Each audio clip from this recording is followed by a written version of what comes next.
Welcome into another episode of Everything is Logistics, the podcast for the thinkers in freight. I am your host, Blythe Brumleve, and I am happy to welcome in Jennifer Karpus-Romain. She is the Executive Director for the Transportation Marketing and Sales Association, aka the TMSA.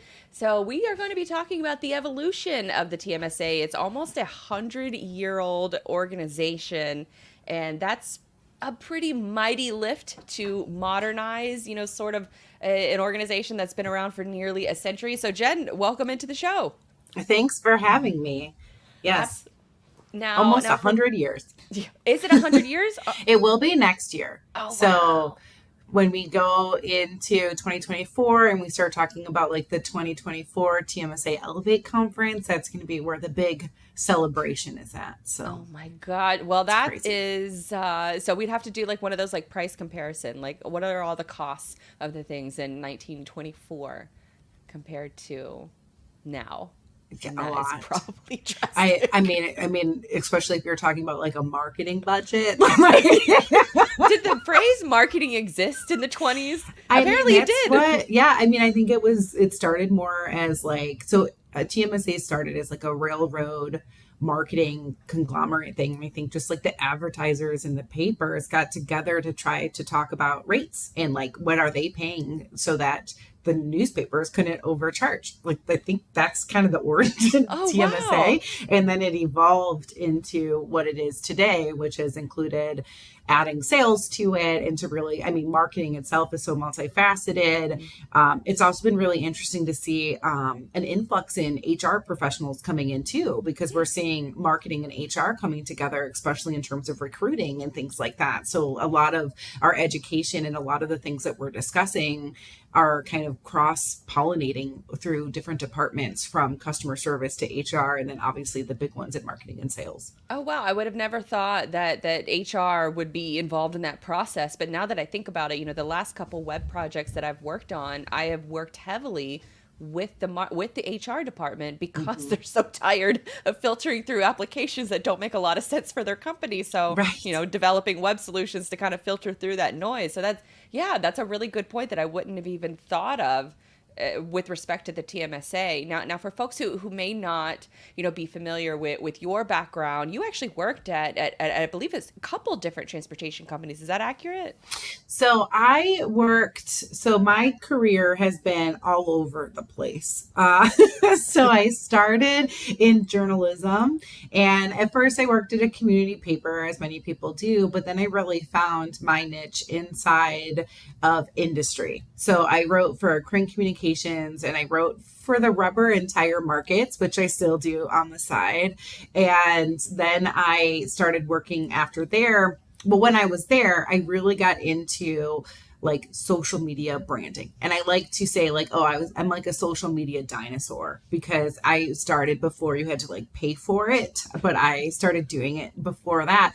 And I really, really fell in love with it. And tire business was geared towards independent tire dealers. I'm like, hey, you could reach so many customers on social media, and here are tips on how to do it. And then I just kind of fell in love with helping people tell their stories and get their messaging out and understanding their differentiators, so much so that I was like, okay, I think even though I love journalism, I'm going to do that on the side and then start this marketing path as like my full blown job. So then went to marketing agencies, still worked with industrial clients. And then I switched to go into the tech world, where I was selling into transportation. So doing like CRM, customer experience, software integration, really understanding how sales and marketing work together, how some of those other departments could fit into those puzzles, watching the expansion of software integration, especially over COVID, and how so many more people needed to see the visualization between different departments. You can't just go knock on your neighbor's door. You can't share Post-it notes. You gotta go into that system. And a lot of those things were in place, but people just weren't using them because they were relying on being able to communicate with each other in office. And then it just exploded with COVID of, we need the software to talk to because our people can't necessarily talk the same way. And what I also loved about it, especially in terms of marketing, is all of a sudden people understood kind of what marketing does. Because I don't know about you, but obviously you've been on the marketing side of things too. But I was a director of marketing that worked by myself with a team of one or a team of two, and nobody else at the company did marketing. No one understood what it meant. They thought you could just easily send over this request and it would take 5 minutes, right? Isn't that how long it takes to write a blog or to write email content, And it doesn't. And with that merging or the integration of software, they're able to actually see like how many emails you're sending out. Oh, look, there's so many different lists of different types of customers and prospects that marketing has to like keep the database up on and make sure that we're sending to the right places and making sure that contact information is correct. So that understanding has really catapulted marketing in a different way than before. So with that company that I was working for, I was a member of TMSA and selling to transportation, working with a lot of transportation companies, and then joined the board of directors and fell in love with the organization. And when it then started to go through an evolution and started looking through for new leadership, I threw my hat in the ring and I was like, that sounds great. I just really believed in this organization and what it stood for. And as a board member, as someone who was kind of in charge of the marketing committee, I was looking at the different software and seeing how things could better connect or how we could do more for our members and how to kind of expand different parts of the business. And so I then, put my name in, and the board of directors, God bless them, agreed to just let me take it over and work with them, which has been a great experience for me, especially as kind of a younger female in the industry. You never know how that's going to go over, but they've been fully supportive of what I represent and what I bring to the table, and just so supportive of new ideas and embracing that. So it's been wonderful. And so so when you got the nomination and you found out you had the position, so what were, sort of like those first few weeks, those first few months, when did you realize like what projects you wanted to tackle first and why? So because of being I had a unique experience because I was already kind of knee deep in some of these projects. So I knew for sure I wanted TMSA to have a new website and a new member portal, because the old site just it hadn't been updated in a while. There were so many CTAs everywhere. It was like you had no idea where to click because there were so many clicks. You didn't know where the join button was. It just needed a refresh, and to really think through what do members or prospective members need from TMSA, and making sure that our website and everything that we're putting forward facing aligns with that today, and be able to expand for tomorrow, because marketing and salespeople need so much more support from a variety of different places than they would have 5, 10, 15 years ago. So that was a big project that we did last year, is really making sure that we sat in that and thought about what do our members need and how can we make sure that we have that educational content, those networking opportunities to present that. When we did the website project, it was also extremely important to me that all of the people on that site were real TMSA members or attendees. So we don't have stock images, because we want to showcase who we really are and not just these fake people that float. And it's fun. Our members like to play like Where's Waldo with themselves on the new website and be like, oh, there's me, or there's my friend, or there, so it makes it more fun and interactive that way. And then I would say the other huge overhaul that we did was in regards to our affiliate members and our sponsorship packages and what that looks like. So in previous TMSA iterations, we had a trade show floor with booths, and we kind of changed the game on that. And we wanted to be able to help our affiliates, our sponsors, to get the same type of engagement that other members were having in conversations. The conversations were going on in the hallways, real interactions, real connections, and not so much at the booth because everyone was in the hallway. So how can we help them have those kind of real engagements, real conversations, get their branding out. We also are a membership organization. We're not just one event. So giving opportunities to have a bundled package of different events that we do or digital assets on top of that to really give them what they need to succeed in an organization like this. And so when you're going through this process of developing the site, deciding what features to add to it, a big part of that was the HubSpot integration. And I think that is a tool that probably, I would say, the overwhelming majority of transportation companies or logistics companies, either or, are using in this space. What was, I guess, maybe what was a big challenge of adding HubSpot, and then what was a big benefit of adding it? Yeah, so we do a metric study, and we find that there are a lot of people, especially on the marketing automation side, using HubSpot. But on the flip, for the CRM, Salesforce is still bigger amongst this. And so I think a lot of them are using both of them and using the integration. It'll be interesting to see how that ramps up in time, since now both of those have both sides of those in their own kind of thing, like where they used to be just friends. Now they're friends and competitors. Frenemies. So they're frenemies. So it'll be interesting how that kind of develops. But that, I just wanted to share that because they're stats that we know because of a metric study. So for us, we had the marketing automation for HubSpot already. What we added was pretty much everything else. So we had added our website, we added our member portal, our payments, it's attached to QuickBooks.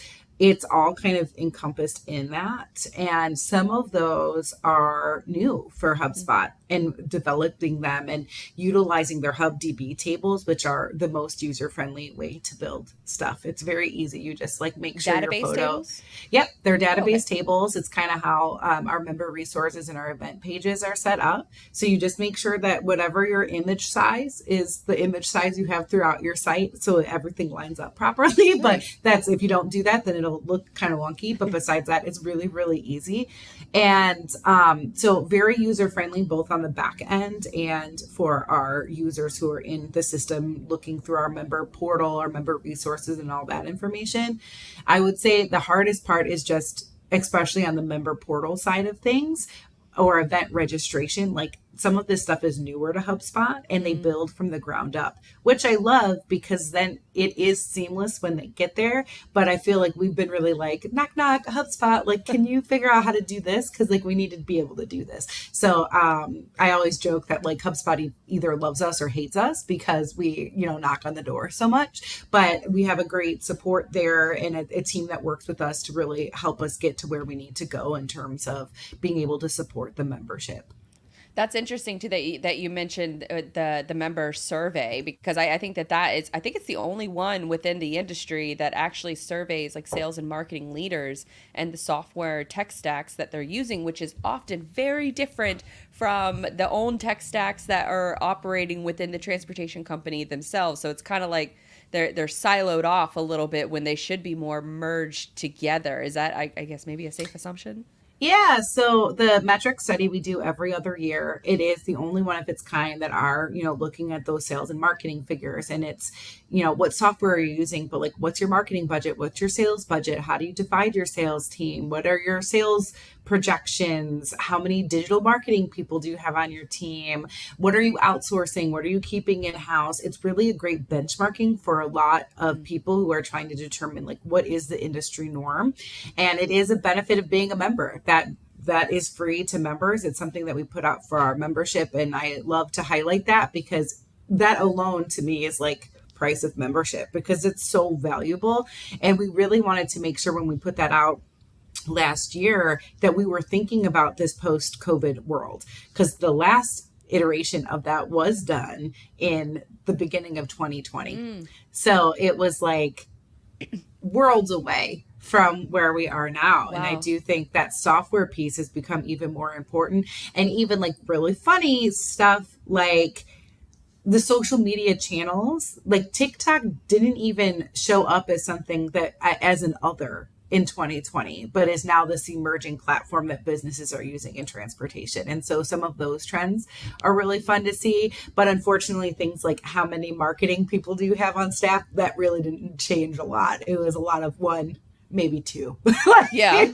So there, Do some more with things less. change. Yep. Some people do change, and some things didn't change. So, but it's always really interesting to dive into that and really see what people are spending money on and how they're doing it. Do you have any other of like your favorite stats from the or not the prospectus, but the survey? So I definitely think that that stat of the marketing people, because it is I mean, anecdotally I can see that a lot of our members are one person teams. That was not correct grammar. One person teams that are doing all this work, and interesting to see like what's in-house versus outsourced, like things like video SEO you would expect to be outsourced, and they are, but there's a ton of people doing the in-house too, which is insane to me with these small teams. Yeah. And then but every single person did event planning in-house. There was no one who was outsourcing that. So it was Wow. interesting to kind of see. And I was like, okay. And maybe that's because throughout COVID, people weren't doing events as much, but obviously now we're ramping up. And I do think that, like you were saying, yeah, do more with less. We are then continuing to put more and more on that one person. And I do think in some ways that's where TMSA can come in and support, if for no other reason than you feel less crazy and alone, because you feel like people in your company are asking you to do so much, and you're like, maybe I'm the crazy one who thinks that this is an unrealistic expectation, but then you can come together with other marketers and they're like, no, this isn't an unrealistic expectation. And you can also, as a marketing person, engage with salespeople in the organization to be like, this was my favorite part when I was a member. Hey, salesperson, how can I create better sales enablement for my sales? How can I be more of a supportive marketing person to the sales process? What should I know? Because you don't want to necessarily ask your own salespeople those questions because they're very busy and you want to produce what they need. And not that they don't want to support that, but I mean, it's kind of your job as the marketing person to do that field research and understand.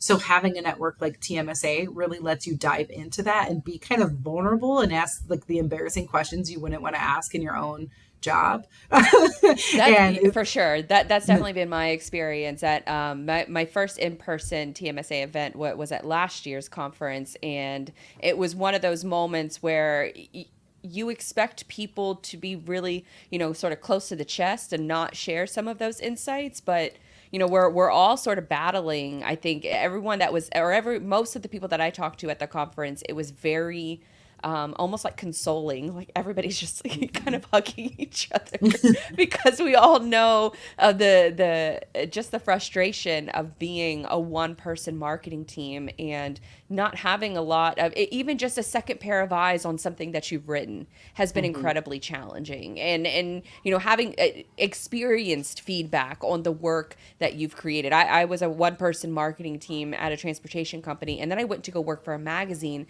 and the stress level of being able to go to other creatives and say, is this good or is this crap, was just so, it was such I guess a stress reliever from that aspect, because I could rely on other people that were experienced. And I think that that's a struggle that a lot of marketers are dealing with, is that not only are they dealing with, the combative relationship that sales and marketing has historically had, but, these people genuinely want to help the business do better from a marketing standpoint, and on the sales standpoint, they want to, make as much money as they can. So they're both aligned, but how do you get that good, I guess, working collaborative nature out of them? It's still really challenging, I think, for a lot of marketers. Why do you think that so many transportation companies only have one person handling their marketing? so I do think it is that understanding of what they actually do and what they can represent. I think too often people just think of marketing as advertising. And there's so much more to marketing than that. If you really think about how much industry trend and market research your marketing team is actually doing, they should absolutely have a seat at the table and to be able to discuss and talk through those points, because they're doing a lot of that. And if you're not really utilizing that information in for your customer support and your customer database and all that stuff, you're missing opportunities. I also think that when times are confusing or are in a downturn, marketing budgets are normally the first to get cut.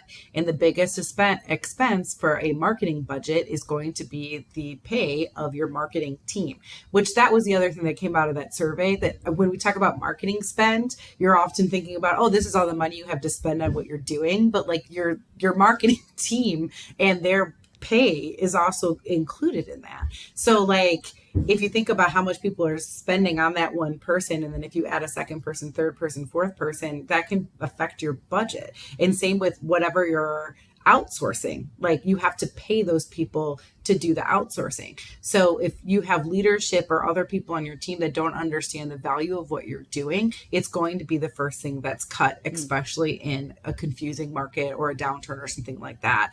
But on the flip side of that, if you really think about understanding what your differentiator is, how you're explaining your brand to the market, how you're going to market with that information, how you're aligning your brand statements throughout your organization, it becomes more important to have that unified message and to be able to explain how you are different and why customers and prospects should work with you in those confusing times.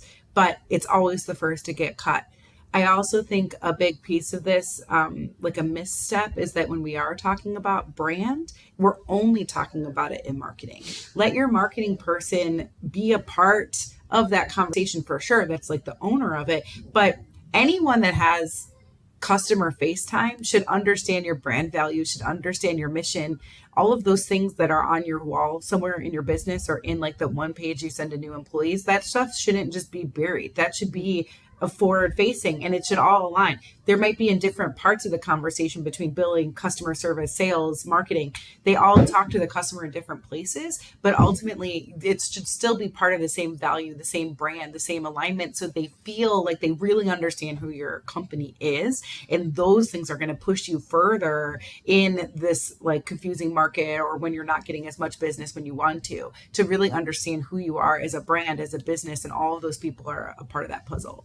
Yeah, extremely well said, because that was one of the light bulb moments for me at TMSA last year, is when I heard someone say that they are marketing to the internal employees first before they ever go external, because they want the entire team to be on the same page of how they're marketing their services and what services they're even marketing, or lanes or commodities, whatever niche that they are, and then having that brand statement, that brand value, having everybody be consistently on the same page, especially with like new product releases or new service releases, things like that you would be shocked at how many marketers just send that message off to the public first and then don't actually educate the internal team as well. And they're like, oh, well, it's news to me.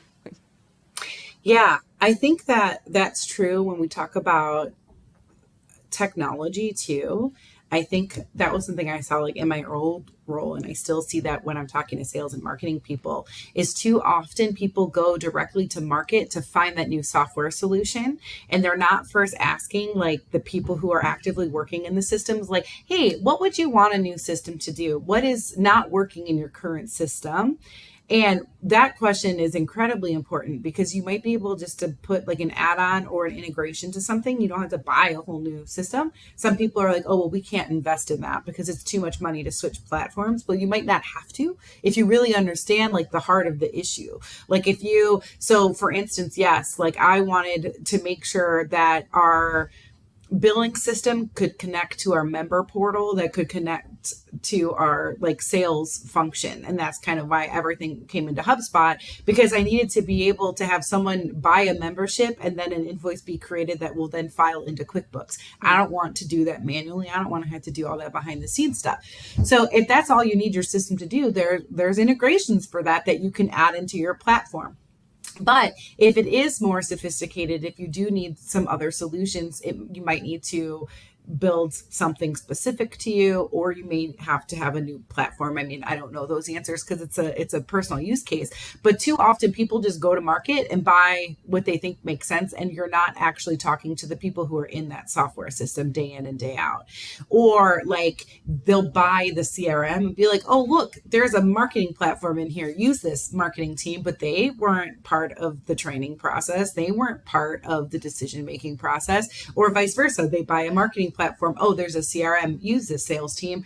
Have all of those people as part of the conversation. One, you're going to get better buy-in because no one likes change, and they're going to be crabby because you're making them do something new. But if you came to them from the beginning and said, hey, we're actually doing this to make your job better and more efficient, we value what you bring to this company, we're not getting software to replace you, we want to like use your skill set and make your job easier for you, how can we help you with that? They're going to appreciate you more. They're going to give you positive feedback that's going to actually do those things. And then when you do implement it, they're more likely to gravitate to it and actually use the system than actively avoid it, as many people do when you don't do those things.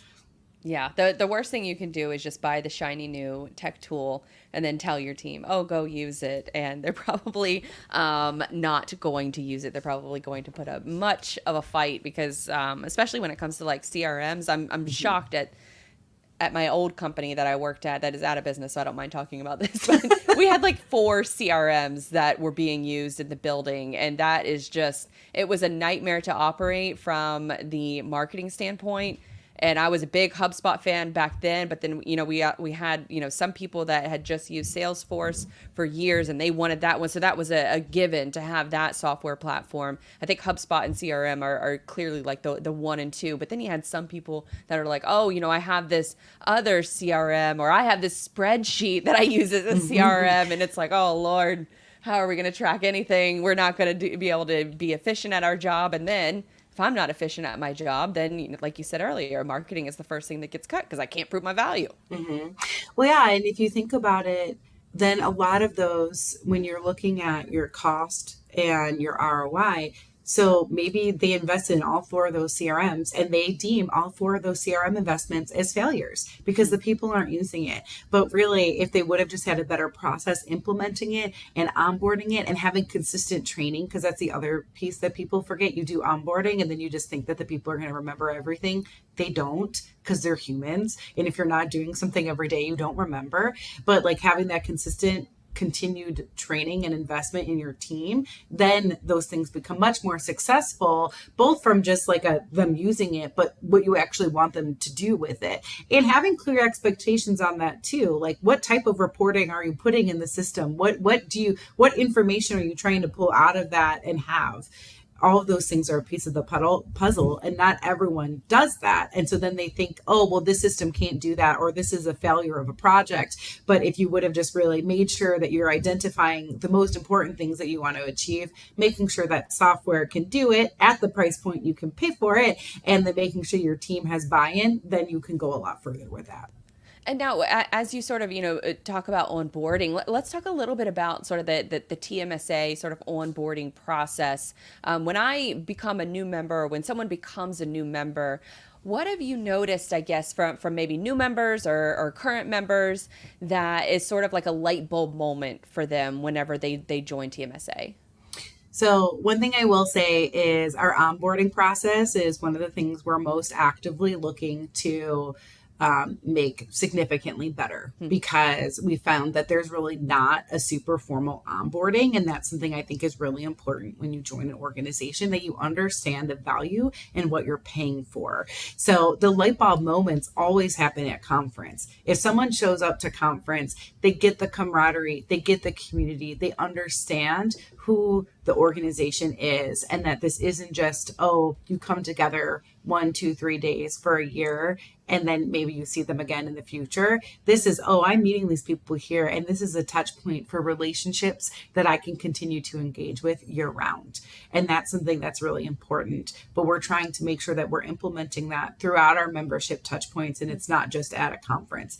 We did add a second conference, the Executive Summit, that's in the fall. So that would be 2 major in-person events that that people can see each other at.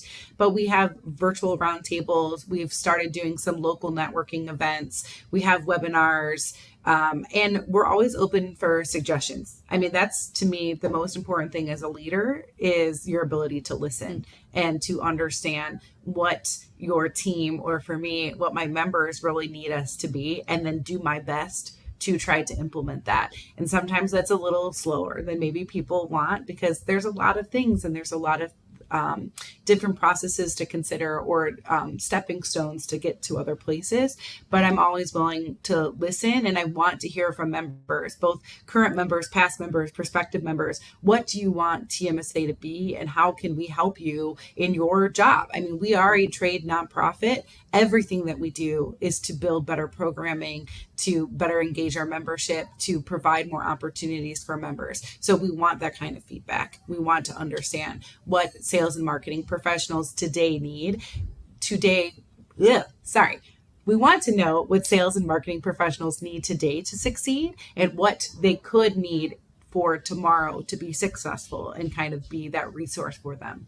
Yeah, for sure. And I think that that's been, the super selling point for me, because I do often wonder, how do you, it's got to be challenging, with YouTube, everything is on demand that you can learn at a moment's notice.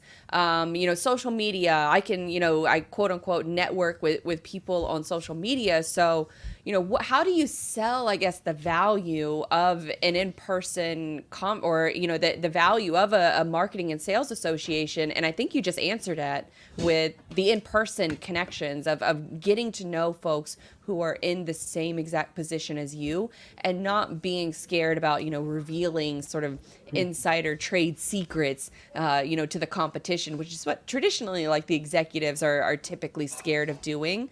But, for a lot of marketers, it's, what works for me is not necessarily going to work for you, but you might be able to cherry pick some things that work out for you. And that was the big light bulb moment for me at last year's TMSA, was being able to hear that direct feedback of what is working for folks and what isn't working. Because I've often wondered, how do you sell the value of this association in this social media environment? But I think you just answered it, and you hit the nail on the head.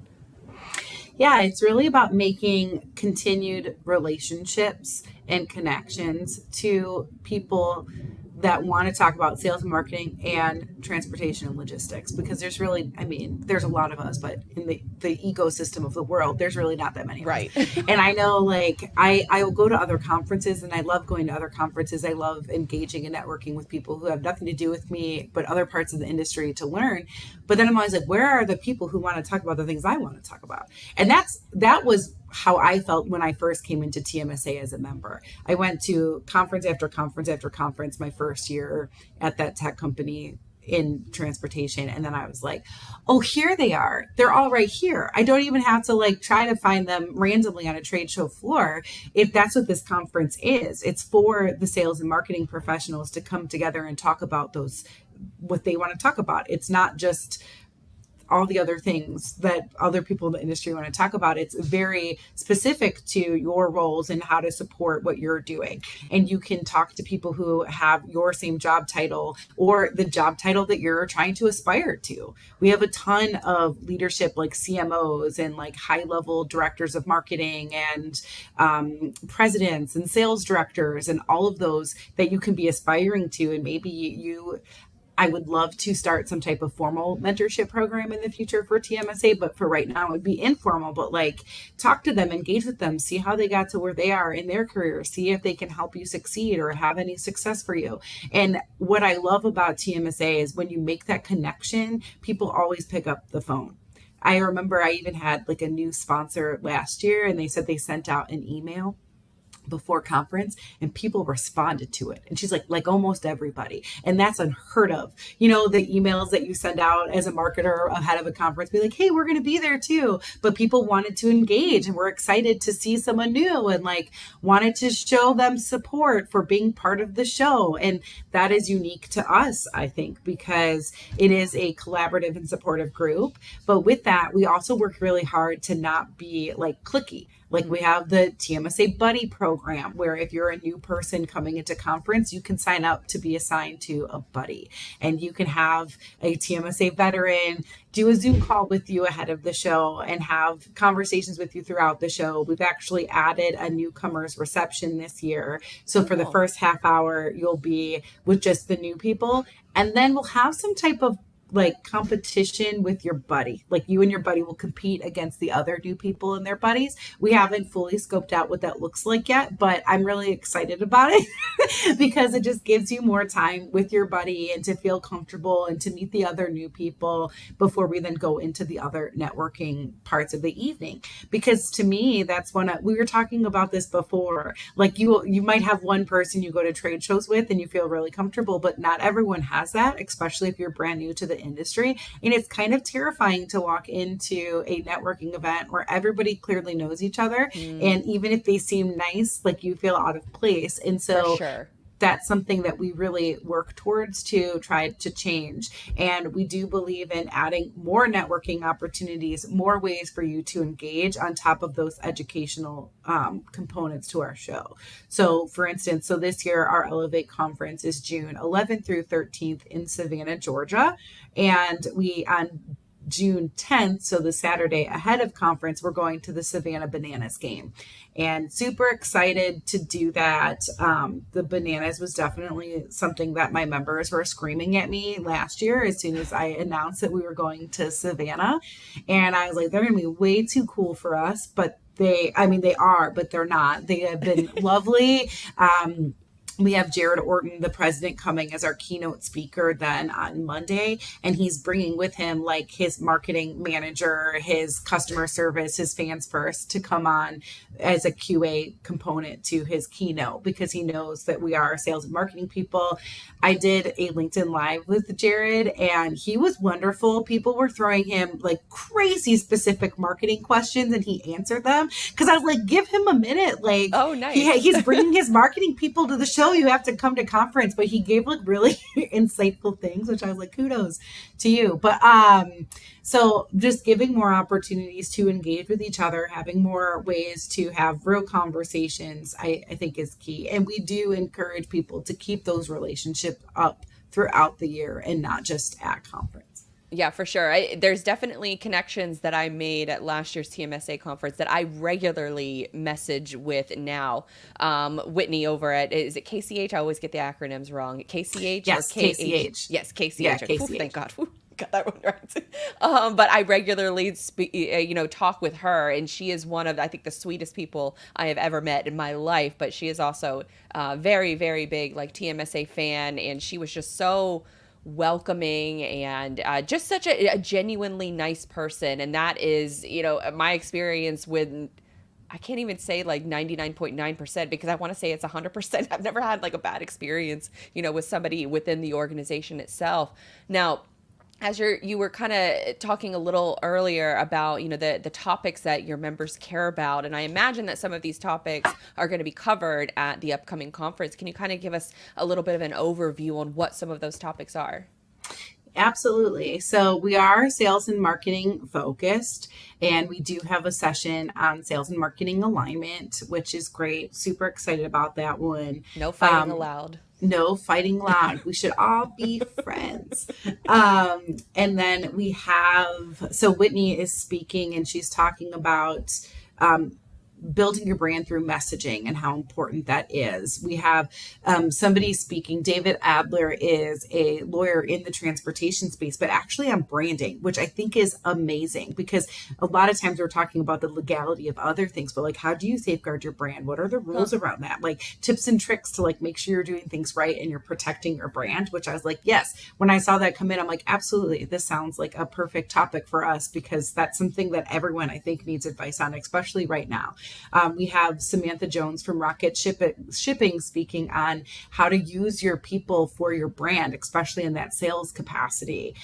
We have Michelle LeBlanc with Drop and Hook is coming with Amber Karen of Wreaths Across America and talking about how you can have this mission driven purpose and bring people together and really do great like marketing and sales, but just how that mission driven initiative can help shape your business and how people care about that. And I will say, I do a lot of like generations research for fun because I'm weird and like, but younger generations care more and more and more about what companies care about and what they represent and what organizations they support and what they're doing. So I'm really excited for that because I do think as we talk about even recruiting and retention, showcasing that you support an organization like Reads Across America is going to become even more and more important in our space for younger generations coming into the workplace. We'll have a live TMSA morning show with you and Trey Griggs. I knew that as soon as you pointed to the camera, I knew. I was like, I'm missing something. So I swear I didn't set it up that way. But I'm very excited for that. Like I said, we have the Savannah Bananas president coming as our opening keynote. There's just so many great topics, both sales and marketing, applicable for both like a sales rep, a marketing practitioner, up to a marketing leader, a sales leader. We're going to the Bananas game before. And then also we have limited space, but doing a tour of the Port of Savannah after the close of conference. So Tuesday afternoon. So that was something we had really heard from members is they want more opportunity to network. And we obviously don't want to dilute our education because it is so powerful and jam-packed in there. So we're trying to add more opportunity to still learn and engage, but just adding kind of more opportunity to do that on the back ends of the show. And it's such a cute city too. And Savannah is a major port city, but also it's just such a fun historical city as well. And so I think for a lot of folks who traditionally, they go to a lot of conferences throughout the year, I don't think a lot of conferences happen too much in Savannah, the city itself. So for folks who have never been to Savannah, it is a gorgeous city, great food. This might be related. I don't know who would care about this. They also have a lot of restaurants that have to-go windows that you can walk right up, order a drink, and then walk around downtown Savannah.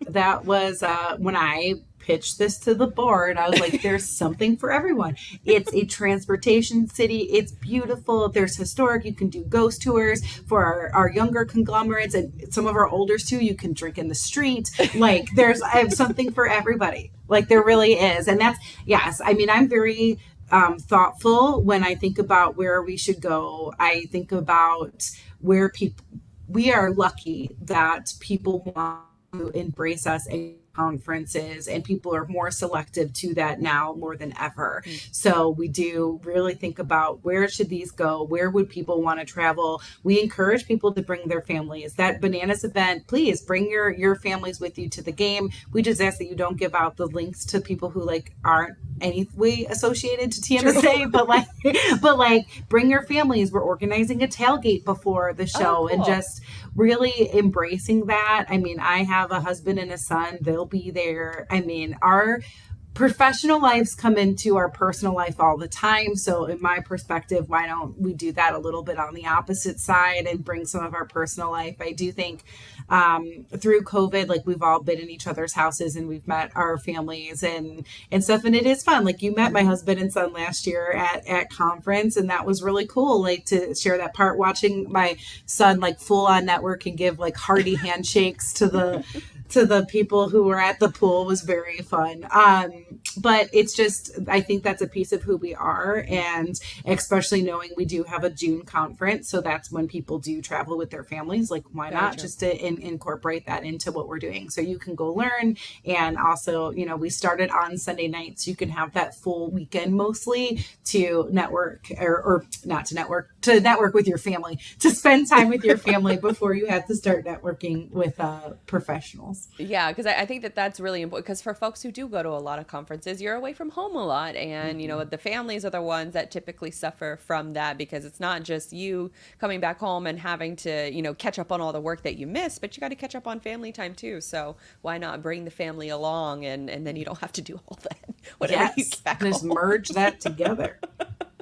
Now switching gears a little bit, I am a huge proponent of I guess responsible AI is the best way to put that. And I've been incorporating it more and more into my different workflows and processes, but my current workflows and processes, even determining what that looks like and then adding software to it, kind of echoing back to your point earlier about the importance of doing that first before I bought a lot of AI tools, and I probably shouldn't have. So now I'm regretting that decision. So figure out your thought processes first before you go out and buy all this software. But you kind of have a different take on a lot of like the AI movement, ChatGPT, all of that. You mentioned early, not in this show, but in our previous conversations, that it scares the shit out of you. And I think that is an important part of the discussion that needs to be had. So, I mean, not to kind of put you on the spot, but yeah, to kind of put you on the spot. What scares you about AI? Yeah, it scares me, not like in the I think that the computers are going to take over the world kind of that like some people think, but I do think I think about the creative space Mm-hmm. and how important it is for me. So I was a copywriter, I was a journalist, like writing is so important to me. And to think that a computer is going to take over that is really challenging. Or like for designers, like, yes. So like the role is completely changing and could potentially wipe that out. And that is scary to me.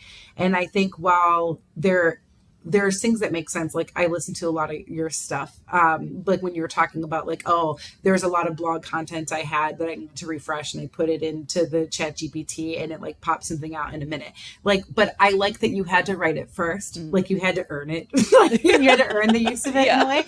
But just like the concept that we're putting something in and then it can pop out so quickly. Mm-hmm. I think there is, I'm scared of the purpose. Like, when I write something, there is a purpose to it. I'm thinking, who is my audience? I'm making sure I'm writing to them, to what I think their needs are. And I don't know how much the chat GPT is going to do that. I mean, I know we can put it in there like this is to this person, but like, what does it actually look like for them?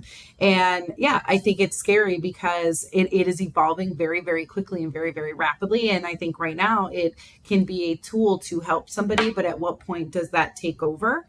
And then where are we? So it's not that I'm not supportive of technology. I love technology, even though it hates me. Technology, like always just shuts down for me.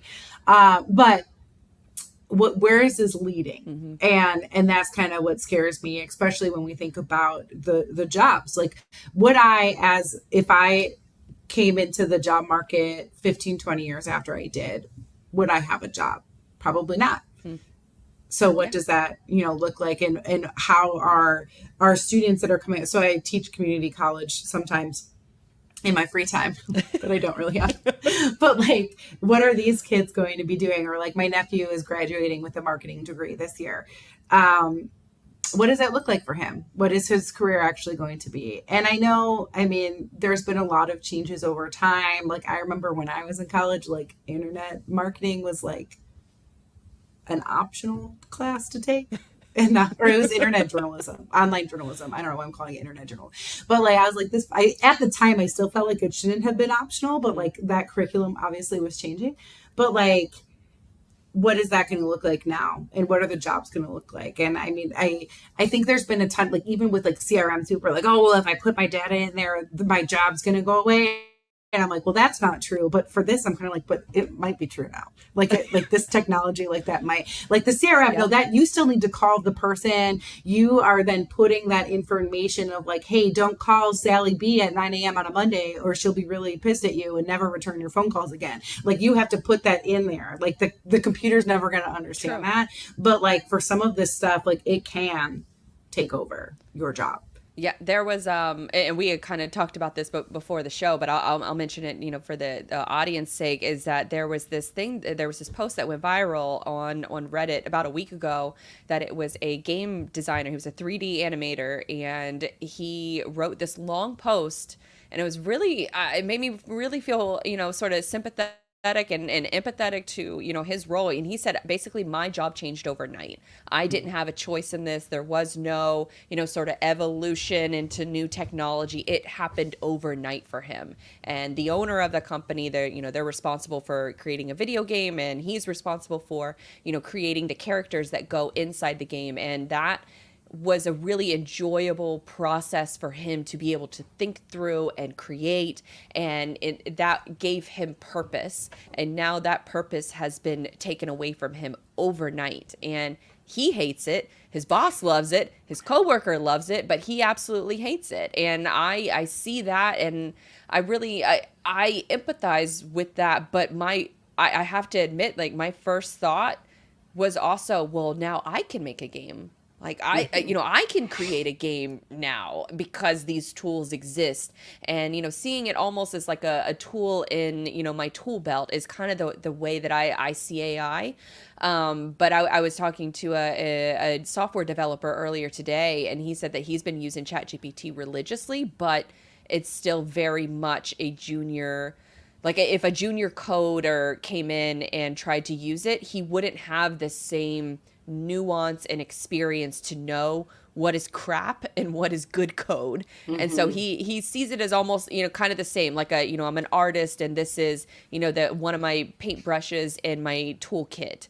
But he did say, and I agree with him completely, that it requires much more nuance, I think, and experience to know the outputs that, you know, come from these systems. So you still have to kind of do all of the training, but, you know, perhaps these tools could come in and help alleviate some of the grunt work that you don't like doing, building databases and, you know, adding leads to the CRM and things like that. But to bring up your job topic, because I actually have this on my notes to write about this in my newsletter, but Inside.com came out with a stat today that said 25% of U.S. jobs across all industries could be at risk to be replaced by AI. And that's a new report coming from Goldman. And 25% of the job market.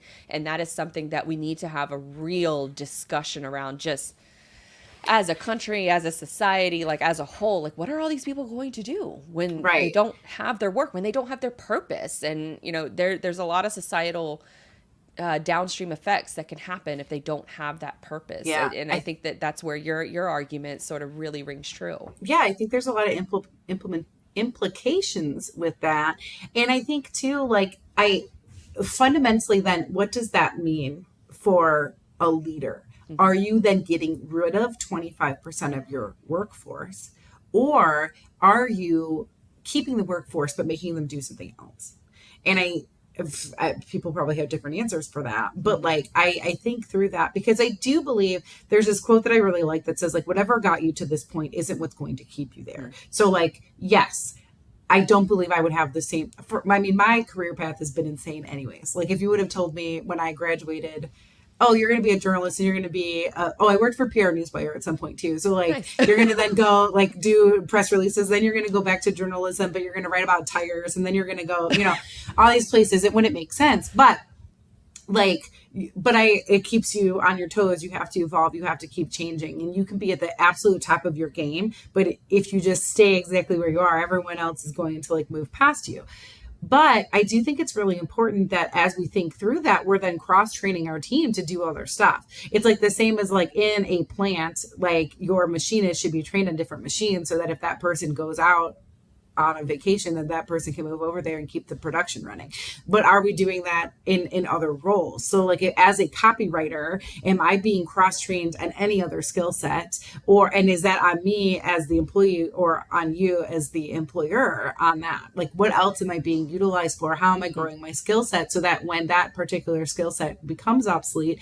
Because I agree, like, the sophistication of the AI tools right now are where they are, but think about where they were 6 months ago to where they are now, to where they'll be 6 months from now. It's evolving so quickly. So, and like, most people don't know.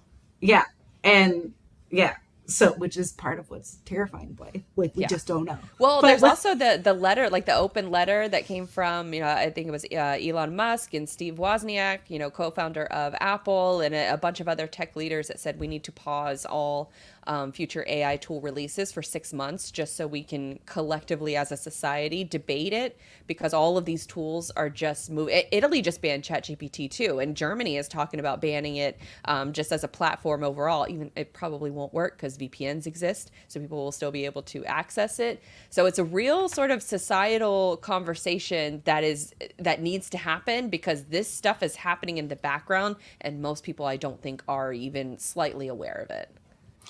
Yeah, that's part of what scares me. I mean, I just think, like, we were talking the other day about how you're like, oh, like there's this app that like it'll make my face and put makeup on me so I don't have to actually ever put makeup on again. And I'm like, how? Yes, that sounds lovely. I had to put makeup on to come on the show because I don't wear. But I'm like, is that not terrifying to anyone else that it can just put makeup on our face? Like it can just completely change our face.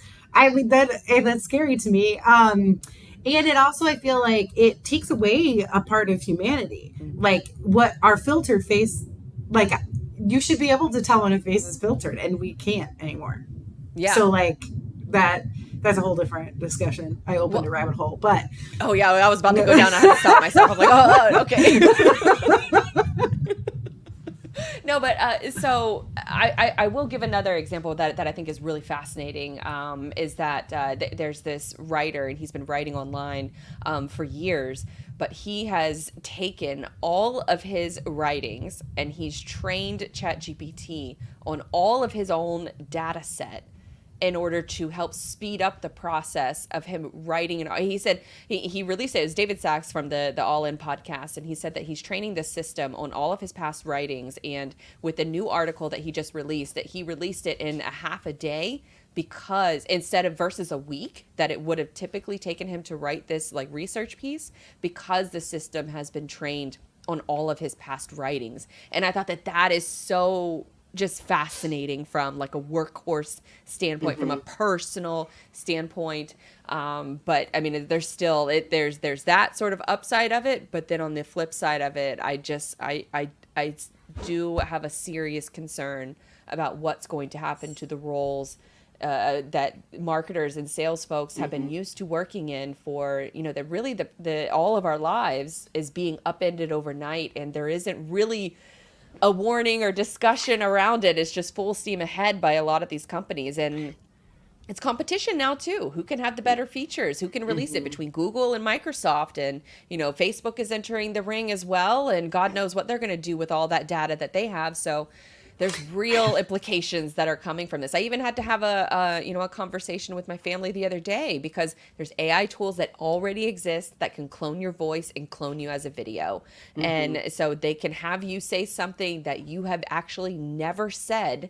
And now there's like these advanced phone scammers that will use your voice to call your family and extort money from them. And you're like, at no point am I ever calling you. Right. For this. Right. But I think about like my grandma, for example, who fell for one of those, and the guy didn't even sound like my cousin. He had said he was, in a jail in another country, and my grandmother was ready to wire him thousands of dollars because it sounded like her grandson. And I just think about all of those kind of implications that we haven't really thought of yet, that you have to now have that conversation with your family, that what is our safe word if I call and I'm in danger and I'm asking for money or I'm asking for help. And that, I think that's a real reality of the world we live in now. And I think it's terrifying too, because like I was even like, it's like safe adults at school. Like that's part of what my son is 6, and they're talking about like who are safe adults you can talk to, who are not. And I'm thinking about that, and like he's not allowed online without us by any means, but like at what point is he then? If people are cloning your safe adults and talking to your child, that predatory behavior becomes even more terrifying, because now we're telling them, oh, tell us who you think your safe adults are. And I'm whispering because he's probably like on the other side of the door. But like, who are your safe adults and who do you feel like you can talk to? So now knowing that like there are online programs that can mimic you is scary. And I respect the leaders saying, hey, like maybe we should like really think through what we're doing. And I hope that that's like a real conversation that happens, because yes, where are we heading even just like TikTok freaks me out. Like, I mean, because of what is being shown to our children, and like even YouTube, like we have, I mean, we let our son watch it, and then we're like, we have to really pull back on this, and like now he can only watch it if we're in the room, and we have to have conversations about some of the things that, and like why he can't watch certain videos, and like there's just a lot. Everything moves so fast, and it's a society that we've built, and we like things to move fast, and we like things to change, and we like to see new stuff, but like what are the implications of that for us as a society, and where are those jobs going? When you were talking about the writer, there are some things about that I really like, because I think there are a lot of media, especially mainstream media, who just write and move things really fast without fast like fact checking. So I think responsible journalists have more opportunity to get the word out faster. But then on the flip side, if a non-responsible journalist is then putting stuff into ChatGPT, they are also able to move that needle even faster. So like, what is the safeguard around this? Like, I think just internet behavior is, laws are so far behind that now that we're moving even faster on some of the stuff, like how is it ever going to catch up? Yeah, and I think you hit the nail on the head, because content moderation has fake news and misinformation, all that stuff has been a problem for pretty much our entire existence, as far as like how news is spread and how quickly it spreads now with the internet. But it's also, we got an election coming up soon, and now we have all this deep fake technology that is just available to the masses. It's not just something that, we can blame on a foreign government anymore. It could it could be someone in the next room to you. It could be, someone down the street from you that are making and creating these things for nefarious reasons. I think for probably, for the overall, I think, nature of humanity, it remains to be seen on if this is a value add to society or not. I tend to look at kind of the glass half full, and see it as a value add, because complex problems require complex solutions. And I think we're going to see some of those bad actors, of course, but hopefully, I think a lot of this discussion has been around, helping the one person marketing team, helping the one person sales team. That's where I see a lot of like the light at the end of the tunnel with a lot of these tools. When that writer talked about training a database on everything he's ever written and everything he's ever said, I thought, oh my God, what a gold mine for, not, journalists, creators, being able to almost replicate yourself with modern technology. I did not think that we would ever see the day. And now we're entering into waters where it's a lot more questions that need to be asked and a lot more checks and balances. I just don't know who's going to be actually doing the checks and balances, because if it's any signal from what our government understands, they don't even know how Wi-Fi works. They don't know how Facebook works. And so I imagine that they have zero clue on how any of this AI technology works. Yeah, I mean, I definitely like see the benefit of how it can work. I'm just fearful of like For sure. the negatives to it. But yes, I mean, I was a one person marketing team for many years, and I pretty much, we are evolving and growing at TMSA, but I always laugh that I feel like I'm at like the oldest startup company of the world, because like we are, we're evolving, and COVID hit us very hard as an organization, and just trying to move everything forward. I'm still trying to do the work of like 7 people at once. And so there's a lot of capabilities. Like we do have HubSpot, and HubSpot's coming out with their own set of tools, and like how can we utilize ChatSpot is incredible. Yeah. And so how can we utilize that to make us move faster? I think there's a great opportunity there. But yeah, it does make me worried, because there's a lot of implications that aren't, being really thought about or talked about intellectually. And when will that end? I don't know. And the outputs, you don't exactly, unless you are experienced in fact checking, you don't know that the outputs are correct or not. And speaking of which, I kind of wanted to switch to this final topic, because it's kind of a fun segment that I've been doing, and the last sort of handful of interviews, and I call it ChatGPT Fact or Faux. And I ask ChatGPT to write or give me 5 facts about the person that I'm talking to see how accurate the system can be. We've had very mixed results on if it's correct or not. There have been, we've done 5 of them total, and 2 of them have been highly accurate. And one of them is about, a mid-tier level accurate. And then the other 2 were about 95% incorrect. So, Interesting. including, it had a conversation with Ann Rinke. She is the CEO over at TIA, Transportation Intermediaries Association. She is one of the people that they got, 95% wrong. And I thought, wow, this is somebody with a very high Yeah. profile. And like in She's the industry for an yeah, incredibly long she time. has Yeah. been and it called her a yoga instructor. So it was definitely an eye-opening, experience for that. But I thought, if you will, let me play a little game, Sure. Let's to see what see. it thinks about me. So we have 5 facts, and I'm going to read them off one by one. You tell me if it's right or if it's wrong. Okay. So number one, Jennifer Karpus-Romain has over 25 years of experience in the transportation and logistics industry with a focus on sales, marketing, and communications. Incorrect. I am 36 years old. So what is the math there? You're 4 years old. That is way No, off. so That is terrible 25, math. so like 11. So I would have been 11. Really getting in deep with. The logistics of a lemonade stand. Yeah. I would say probably what it did is I would say the previous leader of TMSA has 25 years of industry experience. And so they probably Oh. pulled his stuff. So fail on that one. Number two, prior to joining TMSA in 2016, I already know this one's wrong. Karpus-Romain held various senior leadership roles at transportation companies such as YRC Worldwide and Conway, now XPO Logistics. Nope, that was not me. 0 for 2. 0 for 2. Number three is Karpus-Romain is a member of several professional associations, including the American Marketing Association, the Council of Supply Chain Management Professionals, and Women in Trucking Association. So, I mean, I have been a member of AMA. I don't think my membership is active. I have like spoken at Women in Trucking. TMSA is a member, like we're, friends. Okay. So I would say like half, maybe. Okay, so they get a 0.5 for that one. Yeah. Okay, number four, in 2019, Karpus-Romain was named one of the top women to watch in transportation by the Women in Trucking Association and was also recognized by the Transportation Marketing and Sales Association for her leadership and contributions to the industry. In 2019? Yeah, in 2019. So no, I was named a top person to watch in 2022 by Women in Trucking. And that would be weird if I mean, I guess TMSA every time I win an award then has to publicly like congratulate me as their leader, but like.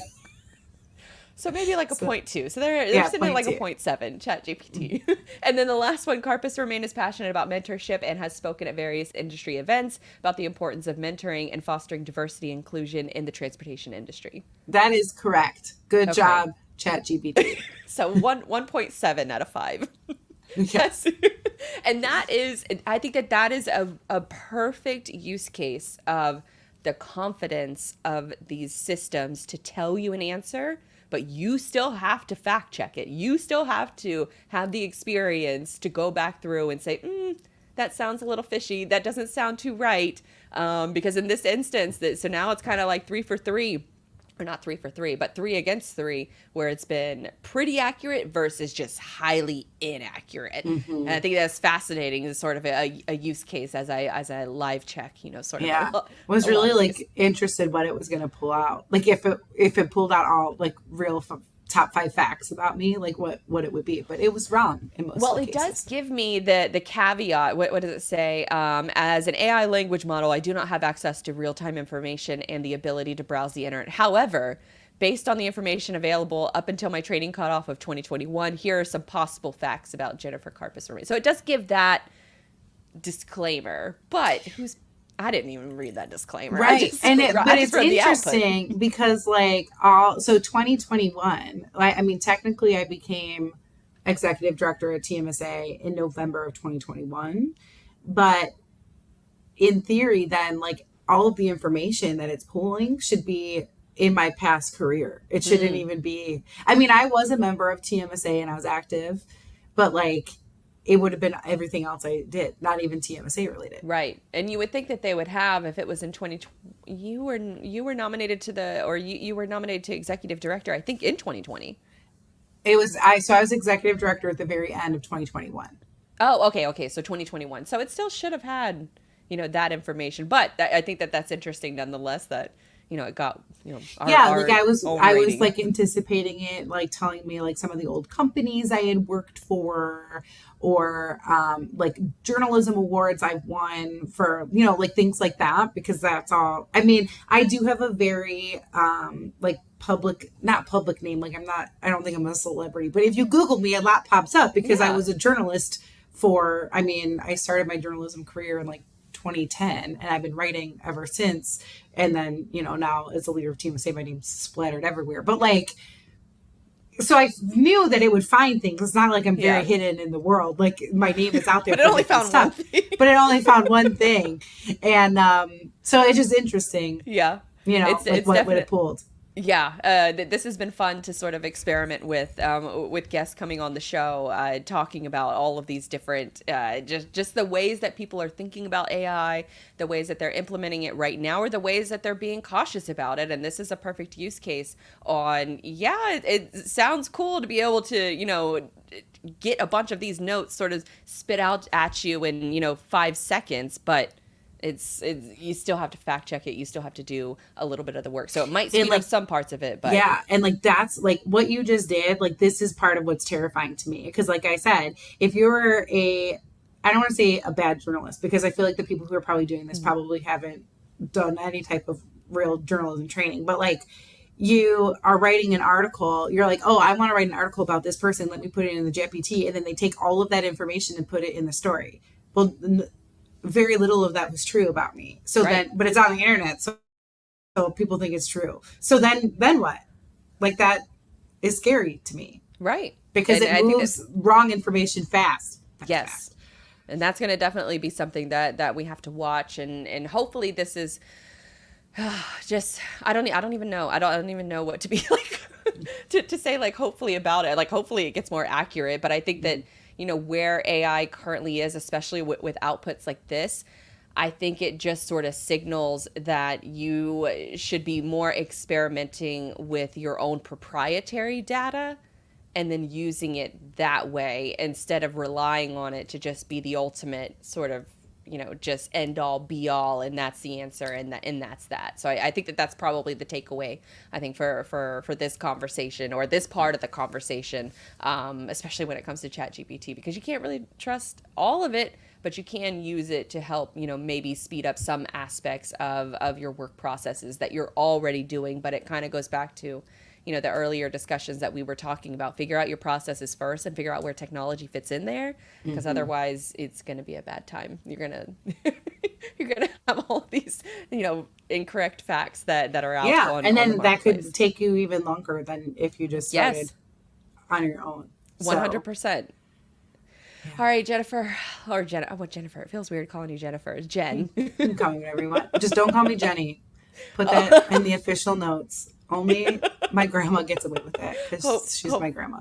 well, hopefully, ChatGPT will learn that soon Oh enough. my god! If Right now, they're a ChatGPT was foe. like Jenny Karpus-Romain, and be like, we are never going to be friends. ChatGPT. We're done here. Yeah. All right, Jen, what can is there anything else that, I know we've been talking for a while now, and I know you're kind of feeling under the weather, so I'll let you go with these last couple questions, but is there anything else about the TMSA, anything that's upcoming that you think is important to mention that we haven't already talked about? So, I mean, definitely, we talked about it, but our Elevate conference is June 11th through 13th. You can get information on that at events.tmsatoday.org.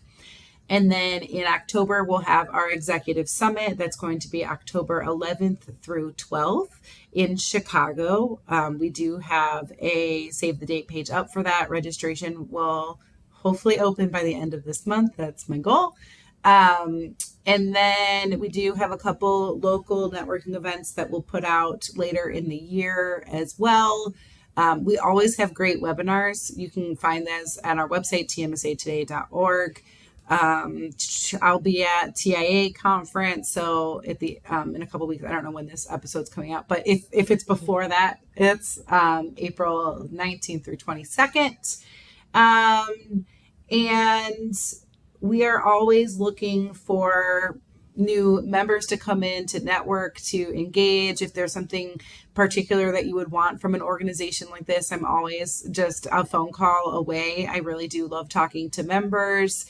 And yeah, next year we'll be celebrating our 100-year anniversary. I do very believe strongly in a membership driven organization. So I have had a survey link out to our membership to see where we should go for the 2024 show. And that will be announced at the 2023 Elevate show. So stay tuned. Awesome. Yeah. And I love those webinar trainings because, as, a one person team, it can be really difficult to get that industry specific training. You can go out on the web and get, any kind of, marketing training that you want, but it's not industry specific. I actually just signed up for the upcoming, and this will probably happen before the show is posted, negotiating sales tactics. So there's a lot of, if you're a marketer and you're not necessarily strong on the sales side, or if you're on the sales side and you're not necessarily strong on the marketing side, there's content to fill your cup up if you are willing to become a member and engage in the conversation. So yeah. So Jen, that's what I was going to say with that too. Sorry to cut you off, but go ahead. Even if you can leave that in even if this goes live after that, because as a member you have access into our member resources portal that has all of the recordings of all of our past webinars since like 2017. You really want to dive into the COVID stuff from 2020, knock yourself out, but it's all that kind of stuff. Some of it is still relevant for today, or you can see kind of like where you were a couple years ago to now. We have award submissions, we have conference presentations, we have that metric study that we talked about earlier. All of that stuff lives in our member portal for our members. So becoming a member gives you access to all that. So even if you can't attend a live webinar, which we do offer for everybody, but you then get the recordings as a member. Heck yeah. What a great point, because I forgot to mention that. So thank you for that. But yeah, that's I think we've this is officially, I think, the longest podcast that I've done so far, and everything is logistics history. In our 4 months. I don't know if that's good or bad for you, but no, I think it's great. Heck yeah.